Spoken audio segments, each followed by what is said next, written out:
İlk olarak afiyet olsun. Şimdi de ilk sunumumuzun oturum başkanı olarak Sayın Profesör Doktor Süheyla Özbek ve Sayın Profesör Doktor Ahmet Erdem'i sahneye davet ediyorum.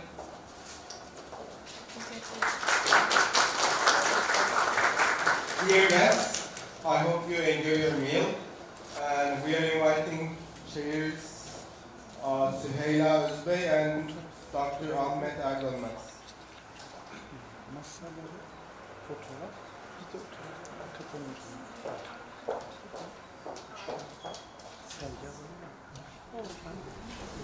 Okay, good afternoon everyone.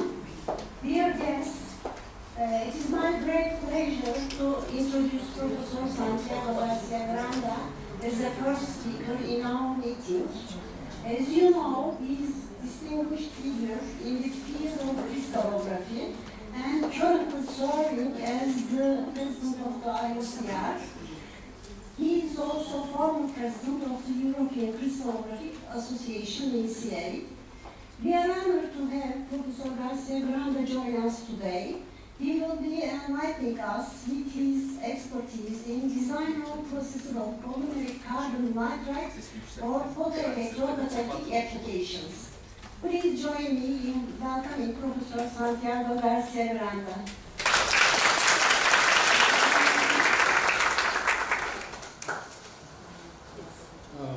Good afternoon, everyone. So, mentioning the lunch is not proper because someone has already mentioned the lunch. So thank you very much for being here, but thank you very much for inviting me for being here. I only named Diana for this invitation, and I have to say I'm very happy to see all my friends here in Samsung, all my friends from Turkey, and also to see young students, which is the most important thing. So also to see some colleagues from abroad. Thank you for the presentation. This is not carbon nitride, as you can see, so I will give a brief introduction of the UCR. It's a brief presentation, probably for most of you is well known, but I think it's always good to transmit that the UCR is a big organization, but as a big organization has to change. And it's important for us to adapt to the circumstances, to adapt to all the economical problems we may have, but in the top of all is the track the new generation. They will do the union in the future. So as you know, the union was celebrating the 75th anniversary in the meeting in Melbourne. So we start the next 75 years at least. So we thought that it's a good point to think about what are the reasons for which you are here and what will be our aim for the future. So most organizations do that. So this was made in two steps, and the first step is going to come in Canada in the next UCR meeting, and there was one micro symposium in Melbourne, and we discussed on the mission, the vision, and the values of our union.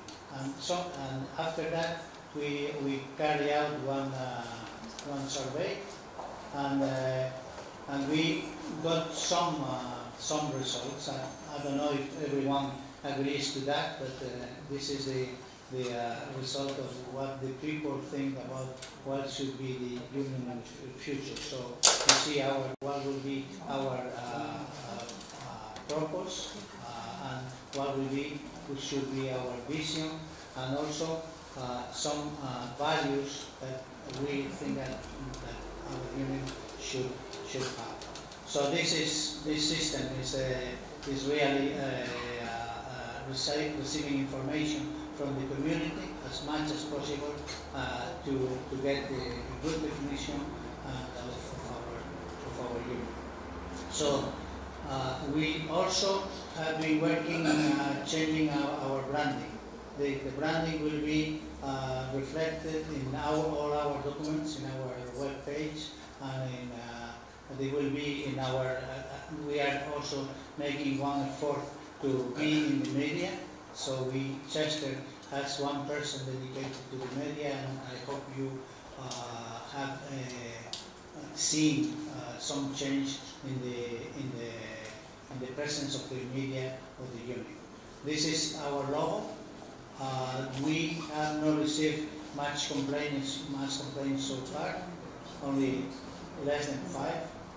So and all constructive. So I think it's going to be a change, and it's going to be attractive, and it will work well as an emerging of the union. Just to put in common the numbers of the union, a few figures. The union has, in these 75 years, has had 27 presidents, 26 triennial congress, and 9 chief editors. I don't know if everybody knows the names of the chief editors, but we should know as crystallographers or as structural scientists. That is the way that we want to evolve our union. Going from crystallographers, we are crystallographers, we love crystallography, but we do structural science. So the structural science should be gathering more and more people, because this is going to widen the discipline. 55 country members. I think there are not many, there are just a few. We have 122 countries in the World Directory of Crystallographers. So I think at least we should have something like this in between 75 and 100 national associations in the future. So we increased the very non-associated, and I think it will cover very well the Africa, South America, Europe, Asia, and North America. So this is well. I think is well organized nowadays. And from this, I think we are in the good way when we call one group of young or early degree researchers to form a group within the union, because I think the union is a little bit aged. Look at me. So I think the young people have to influence the union for the future, and this is very important. We have 10 people, 10 men and 10 women that will, with this profile, that will try to run the union for the future, or to create the future of the union. So the journals are very important, and we have to facilitate the publication in our journals. And I think if we are guided by the quality, I think we should be guided by the quality and the good reference to compete with other publications, but we have to facilitate the publication of all countries, and sometimes we are directed to some countries. And I'm thinking in Asia, I'm thinking in the north of Africa, I'm thinking in South America, without forgetting the others. But I think we have to facilitate the publication in our journals. And especially introduce the PhD students and the early career research in our publication, in our editorial committees. Well, you know about the prices. One commentary about the prices. Sometimes for the prices we don't have candidates. We don't have good candidates. Please send candidates. It's important.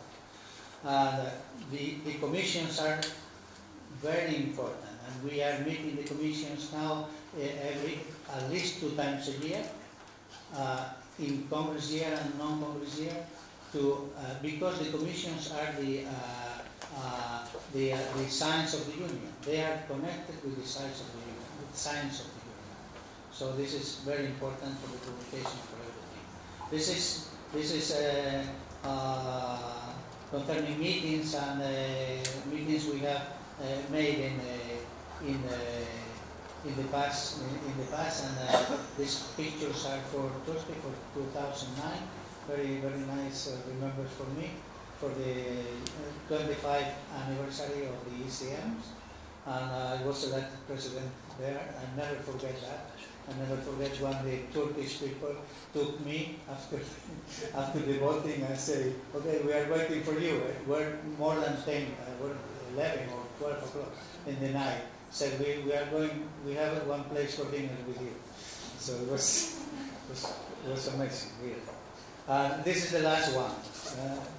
How can you be involved? Okay, the first thing, very simple, go to the board director of this program. We are going to change this. Soon we will have another tour to involve every person with the publication of all the activities of the union. But for the time being the board director of crystallography is a good idea to support the union. If you have money, you can become associated, right? You have the money and the interest. It's not too expensive, but I think this is another way to become part of the union and support the union. But more important than this is send your paper to the UCR journal and tell us how the UCR journal have to change to get your papers. And okay, keep supporting the media of the UCR and do likes and do such kind of things, and follow the Wikipedia and everything related with the UCR. So this is the aim, and I think you have connection with Chester anytime you like. Anything you need from Chester, we try to support you. Okay, that's it. So now we go to the scientific presentation. Nobody is sleeping yet, right? That's good. Okay, so this is the title of my talk this evening. It's a little bit dense, so you can stop me if you wish any time. But before, I put the same picture that we have seen this morning. We see some people that pass away, three persons this time. We remember them. One of them was very well known acrobatic king, Ismail Çelik. But Engin Kendi is something special. Something special for me. You know, when I was doing the postdoc in Nijmegen, there was one instructor that we used as model. It was called Kendi. I didn't know Engin Kendi. I didn't know any relation with, but it was the instructor of Engin Kendi. And always we used this instructor as a model, we did. So we used this instructor. Well, later on, when we did some speeches, and I think it was here, and Engin was talking about the appreciation she had for Paul Gerson. So the same appreciation I have for Paul Gerson. So we have many things in common, and I think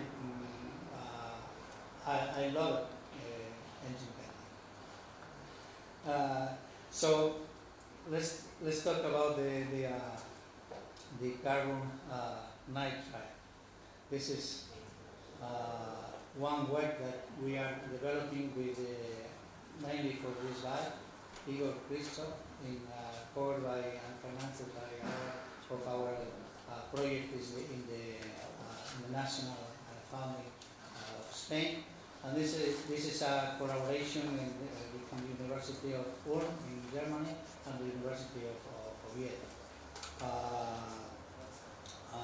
Vadim Berenek is the guy who is leading the group in Ulm, and is one specialist in this kinds of materials.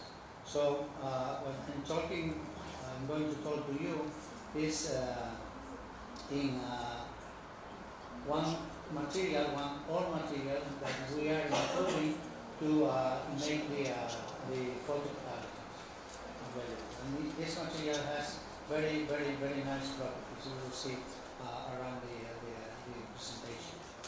So this material we can do photocatalysis, but also in this material we can stabilize nanoparticles in a very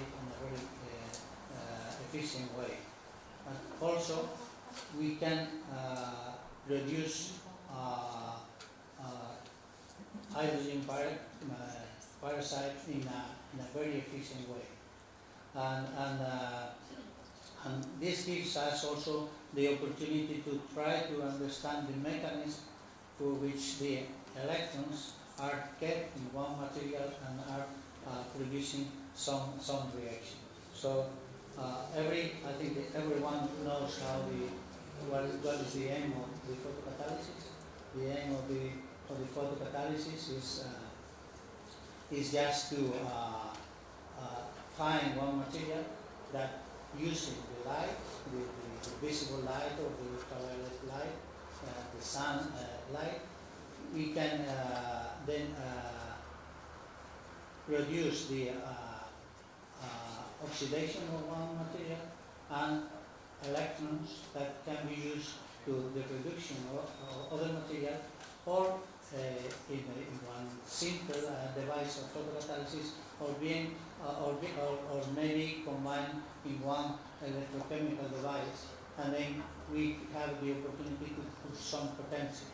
And in fact, most of photocatalysts need some potential, additional potential to do the oxidation and the production of electrons. So this is the material, very old material. This was described already by Levi in 1944. So it's called melon, and there were a lot of attempts or finding one functional material from this, and most of them were really unsuccessful. So what we try to do with this material is do simple photoredox reaction. Everyone is looking for water splitting, okay? It's using a lot of energy, and if you put it simple, you put a lot of energy in oxidized oxygen. This is the water splitting. You get hydrogen, of course, but this is you need a potential of 1.26 volts to oxidize the oxygen. So our idea is to use other chemicals, not very expensive, that can be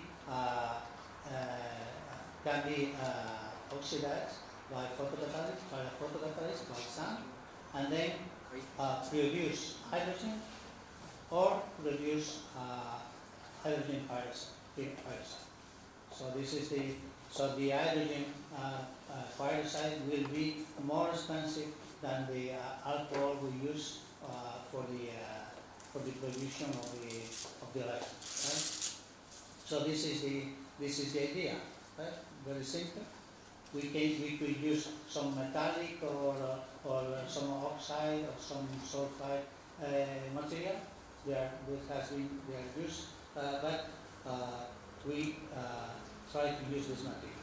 So the first attempt to make one processable material, one functional material with this was to obtain the polyethylene imide. So this material, when this synthesized with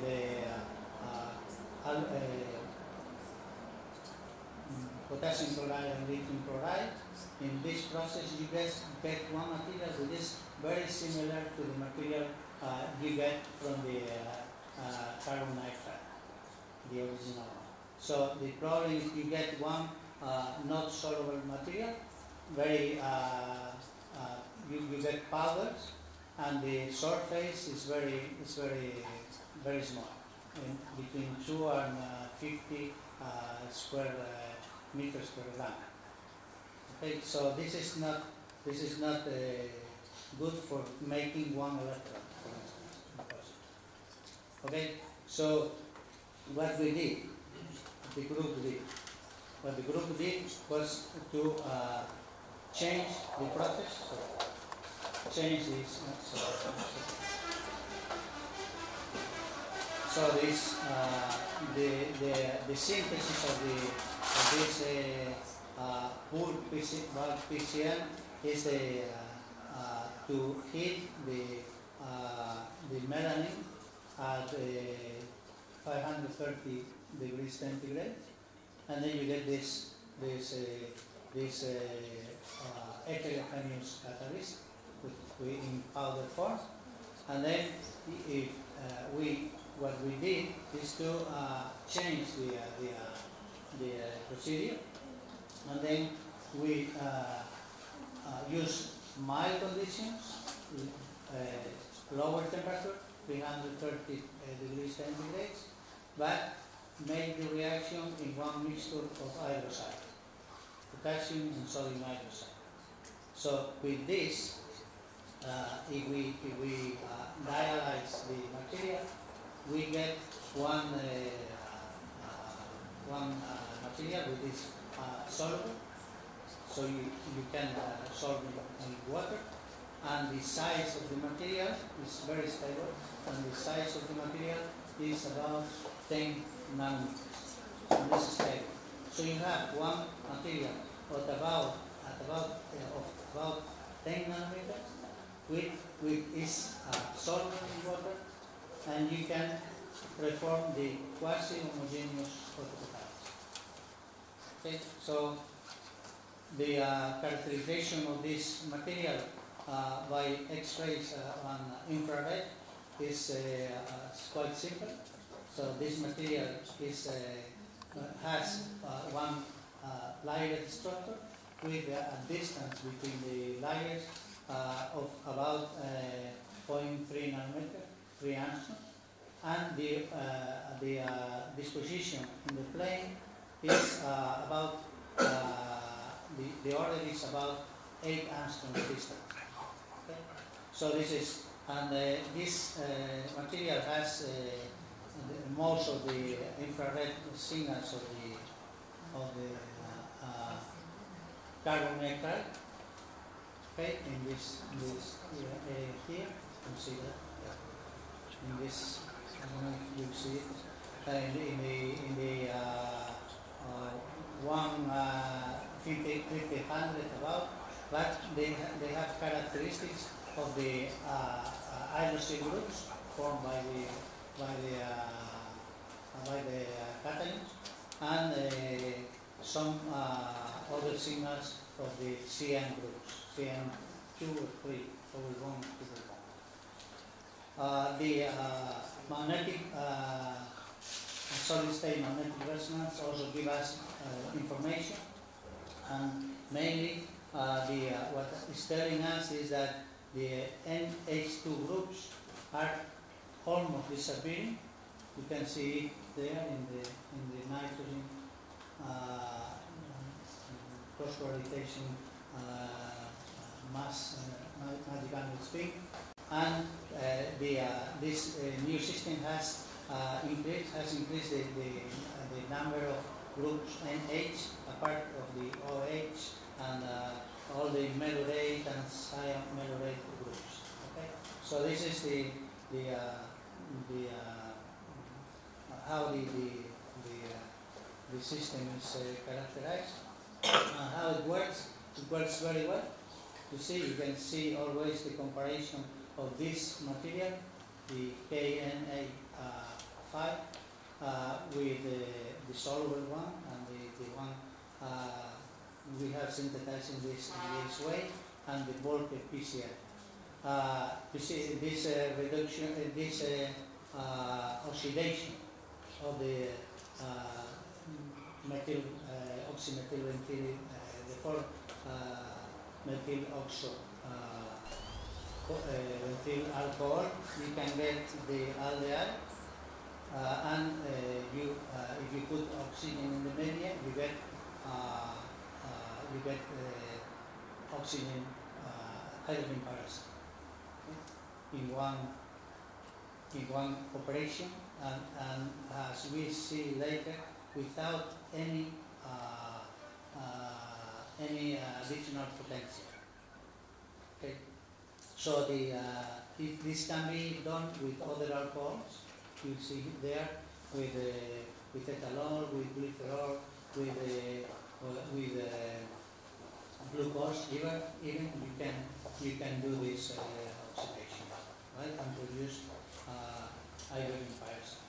So another characteristic of this material, which is very important, is that you can increase the ionic force of your solution, and then the material precipitates. So you can centrifugate, and then you start again. You can take the material and put it in water, and then you regenerate the system, and you can do this as much time as you like. And the other thing is the selectivity. This you can get almost 100% in one particular operation, right? You get the 100% of the oxidation of the alcohol you are working with. So very stable. So we could do some studies of how these electrons are really kept in this material, and for that we can observe the spectra, the visible spectra, and you see here how the material without light has not signal in the visible, but when you put light, then you increase the number of electrons, and then you get this characteristic curve, right? And the photoluminescent curves are the black and red also. This is somehow a bit difficult to explain why the photoluminescence of the material with oil illumination is less than the material illuminated. Okay? And this is why another experiment that we can follow immediately. You have this material here in water, you put light to illuminate the material, and then you get the change of color. So the material accumulates electrons. Right? So these are the two curves here. The red curve with the electrons in the different spectra, and the curve, the pale rose curve, nothing, and then the base curve. But if you put some oxidant material, some material to takes electrons like this methyl biology, you put this in the material, in the tire, and this material will take all the electrons, and you can see in the course that this process is going step by step, very quick, but step by step. The two blue curves. But if you put oxygen and you produce hydrogen peroxide, you get immediately the broken core. Okay, so this somehow the electrons are kept in the material, and then they are released, can be released in the dark. That's the one very interesting property of this material. When you try to find the optimum storage of electrons, then you get this curves here, and the red curve would correspond to I think 10% the volume of alcohol is the optimum amount for this material. So this material forms radical anions in the presence of electron donors. The electron donors probably facilitate the charge separation. The accumulated electrons can be used in the dark. So if you have this system accumulating electrons in the night, in the day, they can be used in the night to produce hydrogen. That's the idea that can be. So the other thing that we did with this material is try to stabilize the nanoparticles. You know that the nanoparticles uses catalyzers, sometimes agglomerates, and the catalyzers lose some of the properties. So the idea was to use this material, which is the one in the top, and compare with the three monomers. Right? The three monomers that they are the melanate, the cyanurate, and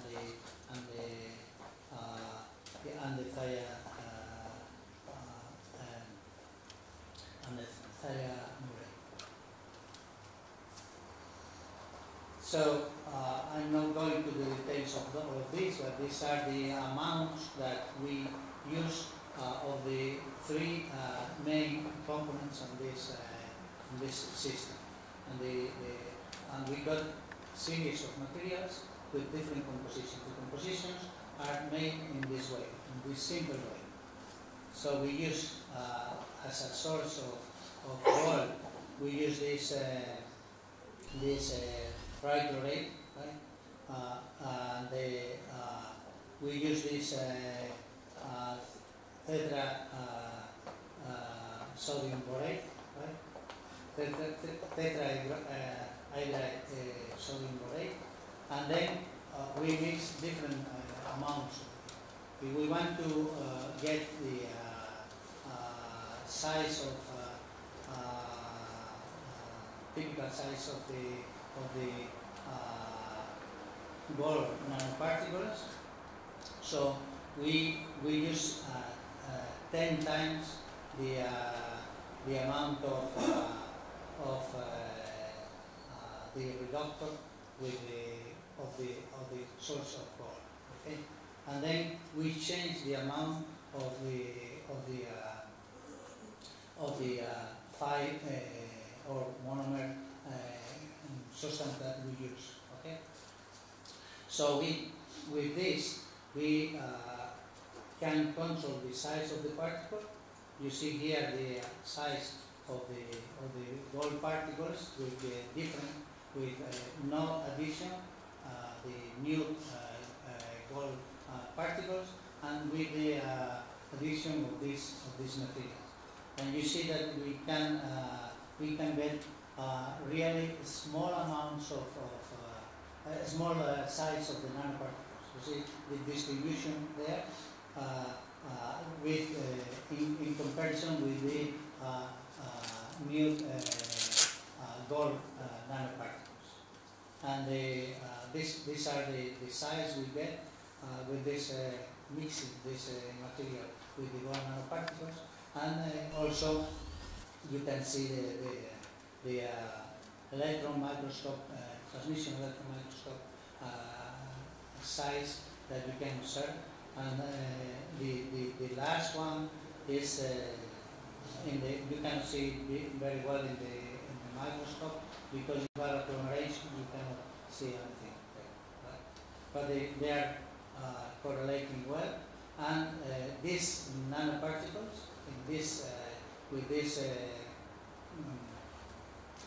treatment, you can get very small nanoparticles with long stability, and also with keeping or improving the catalytical activity that you see in this turnover frequency on green in one of these particles compared with the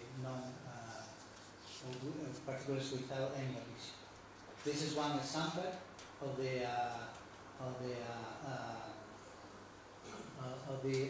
one reaction transforming nitrophenol in aminophenol, and you can see how these particles work, and the one with the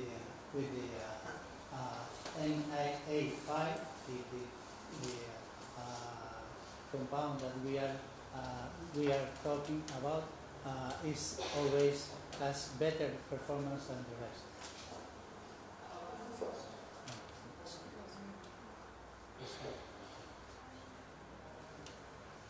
Okay.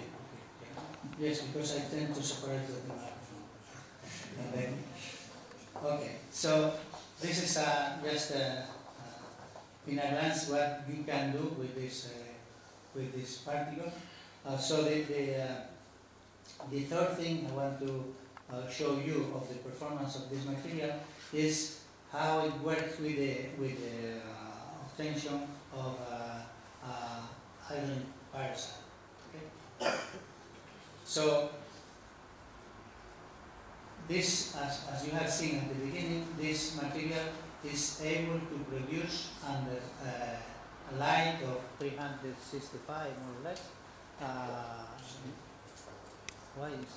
Because of the battery is off. It's not me. It's the battery.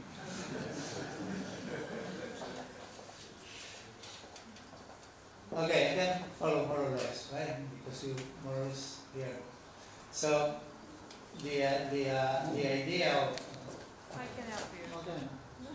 The idea of producing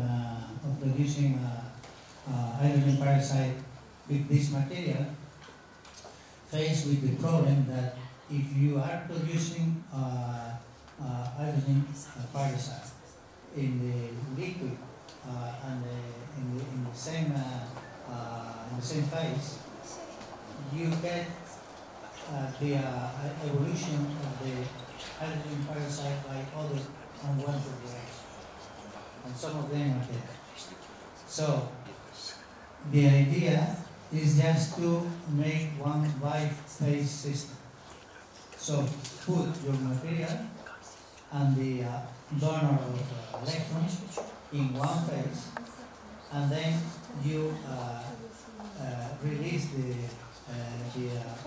hydrogen peroxide in the inorganic phase, we say, right? In the polar side. So to do that, we need to make hydrophobic our material. So to make hydrophobic our material, we did what we did. We did more than one thing, but the most successful thing was treatment was to trade this material with free ethyl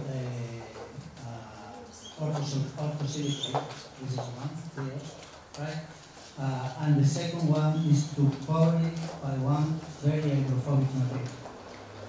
So you can use silicon compound, right? And the most effective silicon compound is just the HMDS. So which is the hexamethyl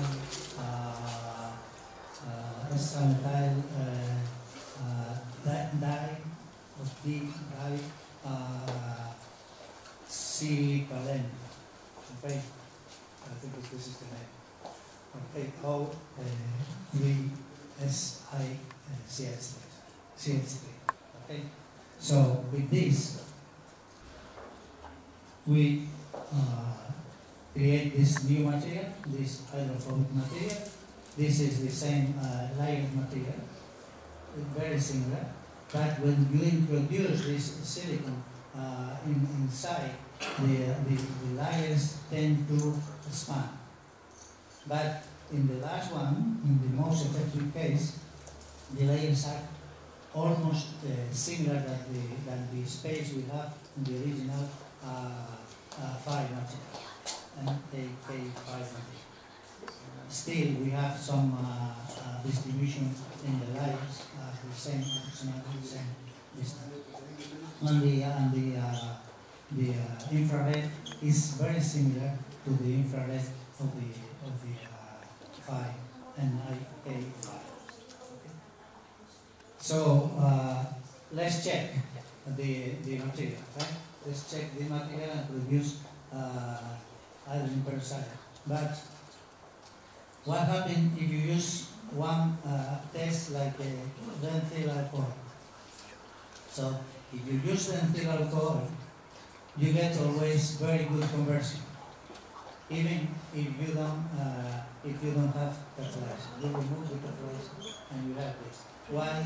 Because the aldehyde you produce, this aldehyde is just catalyzing the reaction, this particular reaction. So we have to be aware when we do tests with the simple materials that other catalytic effects are not being produced. Okay, so the aldehyde is just participating in the reaction, and you see, even if you don't have catalyzer, you don't have our material, you use this test. This test is going to be effective, and you are going to come. So your measurements are not of capacity of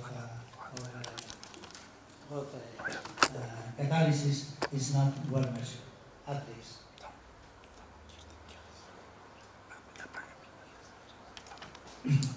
So this can be checked in many conditions, because this the aldehyde, the benzyl aldehyde, working as a catalyzer, works even with light, with wavelengths higher than the one you need with good catalyzer, with the 5 product. Okay, so when you do tests with the mixtures of benzyl alcohol and the benzyl aldehyde, when you get this, you get the best results when you have benzyl aldehyde. Otherwise, you don't get anything without catalyzer. Okay, and if you cut the wavelength at 420 nanometers, the benzyl aldehyde and the aldehyde starts to downward. Okay, so this is the catalyzer you use. But if you use another systems like the fatty alcohols, like octane or even longer chains, you can get very good results. But if you put some acid in the media, so in acidic media it works, in other media it not works. So even if you remove your media, the catalyzer start to work again. You know, that's what happened here. You can remove your media, you remove all the water, and then the catalyzer start again working, and recuperates very, very fast. Okay, so it works very well. And with the other two, which are made also with silicon materials, as a hydrophobic, make hydrophobic material. This material does not last, and they are soon deteriorated. So they mix the traces and such. So this one is the best we have found. Okay, so these are some results of this systems, and you see how the system of KN5 is the best with different, and also you can see here how it works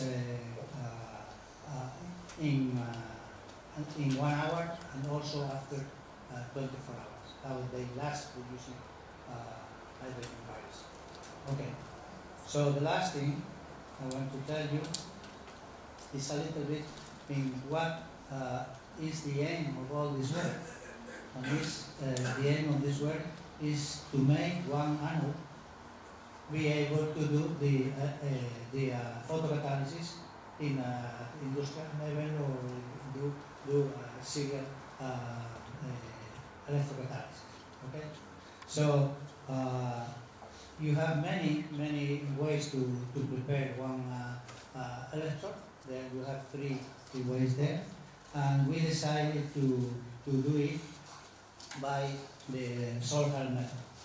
Okay, Solhal method, and in two conditions. One in using chlorhydric acid, another one using methanol. So these are the conditions that we use, and we by that this method we could make very nice catalyst, very nice anode. Okay, if you use chlorhydric acid in the Solhal method, you get one compact electron, which is working, as we see later, worse than the porous electron. So the porous electron, and this is the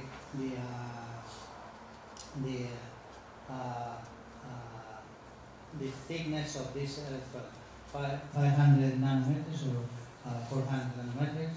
Okay, and these photoanodes have one very interesting characteristic, and is that they don't need any initial voltage to work. They produce currents at 30 volts, but very important currents. You see there.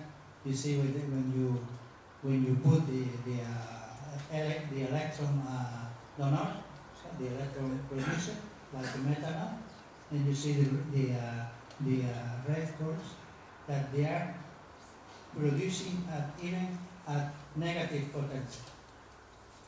You see, this is so. With this device, you only have to put light. You put light, and the system starts to work and start to produce hydrogen. In this case, produce electrons that produce hydrogen from one alcohol, for instance. If you compare this with the typical photoanodes, you see the titanium oxide, and you see that 0 volts, the currents are negligible, nothing. If you put a little potential, then you get it. But if not, you cannot get it. And also, in the case of the vanadium, you have the same. It's not the same. So this is totally different from this. You have here the comparison also of two materials, and you see how the red line, which correspond, this photoanode type is not producing, you see, almost no current at 0 volts. Even in the case of having the electron producer in the medium. Okay. So this is quite different. This behavior is quite different to what is produced by this type of photoanode. So with this photoanode, you can produce hydrogen in the light and you can produce hydrogen in the dark. This is a typical experiment when you see the production of measuring the hydrogen you are producing, and how you recuperate the production when you go to the light. And also the dependence of the pH of the producing current. If you increase the pH 2, you have more current produced by this material. Here, what we did, we measured the hydrogen collected from this electron, in this case from glycerol, and from this photoreaction in this kind of anode, and then you see how the amount of hydrogen is growing according to the number of electrons you produce here. And if you look for selectivity in these two cases, yes, you see the ideal curve and the experimental curve. They are more or less the same. So you are able to oxidize all this material. There is another important characteristic of this material, and is that the electrons that can be transferred in the ideal conditions with a very fast speed of transition, 0.4 microseconds or something like that. So, of course, when you have a saturation in illumination, this is not really clear why, but okay, the hypothesis is that you need to fill some space before you reach the band to transmit the electron, right? to transmit this. Otherwise, you go, and if you put the material in the dark, you get the initial condition, and you have to illuminate again to get the rigidity, right? So this is the fact. Okay. So this has been studied by this photo-induced spectroscopy. So this photo-induced spectroscopy is able to locate the effects of the electrons in this material. So you have here several curves of the change in the signal of the photo-induced spectroscopy, and you see how the behavior with re-illumination is almost not seen. It's not seen. Yeah, I know. Okay. So the blue curve is just when you have the material ready to transfer that. Right? But when it's not ready, you see, even with not material to produce electrons, it's producing electrons, you see the red curve is changing. And also the two curves, when really is not full, you don't have pre-illumination, so you have different behavior. It's not clear why is this behavior. And you can see it also in these curves, in these curves there. So when you have the system pre-illuminated, the absorption is constant. The difference in absorption is constant. And when you just remove electrons, put some dark, then you are not in the optimal conditions, and then you see that in the spectrum. For instance, the green one. The green one, you see, when you have not complete so the conduction band is not receiving electrons in a completely disposition to transfer. So these are the characteristics of these materials, and almost finished. And you can see here also how these materials compare in current density. with one of the oxides. You see they are better in the production of current density, and also you can see also in this graphic here. See the comparison between the two phases that we have developed, the dense phase and the porous phase. And you see that the porous phase is performing much better than the dense phase. Okay, so the photodoping of carbon neutrality is one process that we have to explain better. And the charge extraction is, as I told before, one speed of 0.4 microseconds. So comparable with the rest of the known photodoping. So I think that's it. That's it enough for today, I think.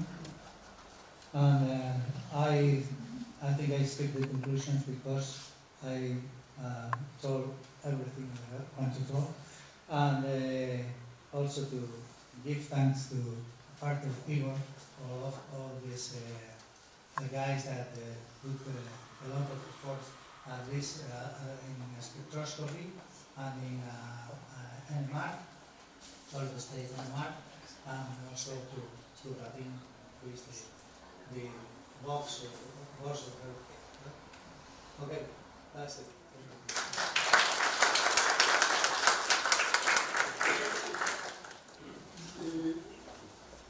Dear Professor Santiago, many thanks for your nice and excellent talk. Are there any questions or comments? I want to say something. Yes, Professor, when I was a master student, my advisor said to me, if you submit 20 articles to Akta Crystallography section A, you will be very good crystallographer.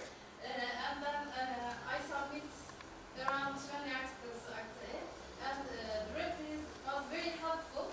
And I learned a lot of things from your reference. Thanks for your comment. I want to say this. Thank you. Okay. I thought you were asking for impact factors or something like that. Yeah. Okay. Very happy to contribute to your career. So you always have time to publish your best production in Nature. Okay. But it's very difficult. I can tell you, I don't have any Nature. So. So you can do that, but if you are an early career and you want to experience how to publish one paper, to have initiative in the choose one journal who is specialized on that, who has good references that help you and editors that help you, and that's it. Not send the paper to one journal that. With no referee at all, saying I like this perfect. No, the English is not very good, but send to the native speaker and then send the paper is perfect. No, we are trying to reduce the time of referring in Acta Cris in all journals, but we have to come to one balance. We cannot sacrifice the referring because of the time. I think this is very important. Quality is very important, and some of these predatory journals are realizing that this is very important also for them, and they want to survive. So thank you. This comment is nothing to do with you.